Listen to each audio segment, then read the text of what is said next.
आगे कदम, महाराज मैं एक स्त्री हूँ, जंगल में अकेली फंस गई हूँ, रात्रि का समय होने वाला है, यदि आप मुझे शरण नहीं देंगे तो मेरे साथ अहित हो सकता है, अमंगल हो सकता है और आपको रक्षा करनी ही चाहिए।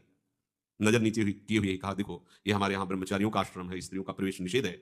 वहाँ निषेध और विधि की यहाँ बात नहीं, हमारे जीवन की बात है। रात्रि का समय है, प्रातः होते ही मैं चली जाऊंगी, अगर आपको ऐसा भय है तो मुझे किसी कमरे में बंद कर दीजिए और सुबह खोल देना, हम निकल जाएंगे। उनको लगा कि जो शरण में आया है ऐसा, तो चलो कर देते।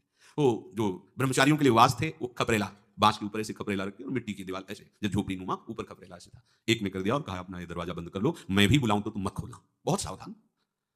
महापुरुषों का सेवन करने वाले महापुरुष ही हो जाते हैं, वो महापुरुष ही हैं।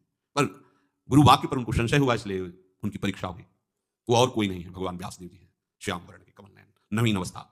अभी जाकर ध्यानस्थ, ध्यान में बस वही नूपुरों की झनकार, वही अमृतमय वचन, कामिनाम रसवर्धनम, सुधामयम वाचो कामिनाम रसवर्धनम, अमृत जैसी बात लेकिन अंदर विकार पैदा कर दे। हमने तो पूछा ही नहीं कि तुम्हारा नाम क्या है, तुम कहां से आई हो और इस समय जंगल में कैसे, चल के पूछना चाहिए। नहीं नहीं, महाराज ने आदेश किया, स्त्री का मुख देखना, संभाषण करना, एकांत में वार्तालाप, ये विरुद्ध है, नहीं, ठीक नहीं है। नहीं तो अपनी शरण में आई तो कम से कम गुरुदेव को बताने के लिए तो हमें होना चाहिए कि वो आई थी, अमुक जगह की थी, उसका अमुक, बड़ा चतुर है, मन बहुत चतुर है। हाँ, ये बात पता तो पूछ लेना चाहिए। और हमारे ही तो आश्रम है कि कहीं दूर थोड़ी जाना है। गए दरवाजा पर, कौन? खोलो, मैं हूं। नहीं नहीं, आपका भी आदेश था कि मैं आऊं तो नहीं खुलना। नहीं नहीं, आप खोलिए, मुझे जरूरी बात करनी है। नहीं नहीं खुलना है। अब तो और व्याकुलता बढ़ी, ऊपर चढ़ गए, छोटी छोटी झोपड़ी नुमा, खपरेला हटाया, बांस थे उनको अंदर। वो मंद मुस्कान, तिरछी चितवन, मानो पूरे चित्त को आकर्षित कर लिया।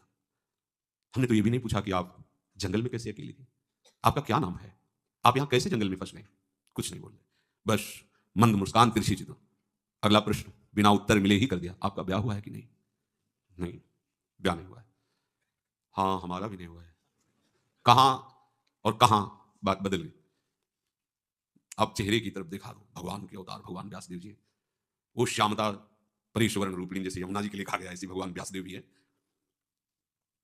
अभी ब्याह कर लेते हैं, तिथि तारीख छटवाना आगे की बात है, अभी कर ले।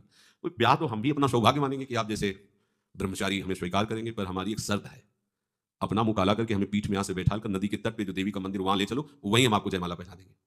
शुद्ध रात्रि का समय है, सब ब्रह्मचारी शयन में, मुंह काला करने में क्या जाता है? मुंह काला किया, घुटने के बल हो गए, बैठे उठे, चलो देवी, देवी के मंदिर में 5 थप्पड़ मारे उधर। उनका क्या ब्याह में ये भी होता है क्या? जब लौट के देखा तो भगवान व्यासदेव जी बोले, लिखा था इंद्रियाणाम बलवान, तो बलवान इंद्रिय ग्रामो विद्वान न प्रकर्षति।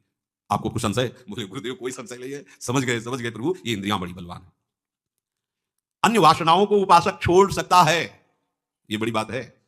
अन्य वासनाओं को उपासक छोड़ सकता है, किंतु इसे सामान्य उपासक नहीं छोड़ पाएगा।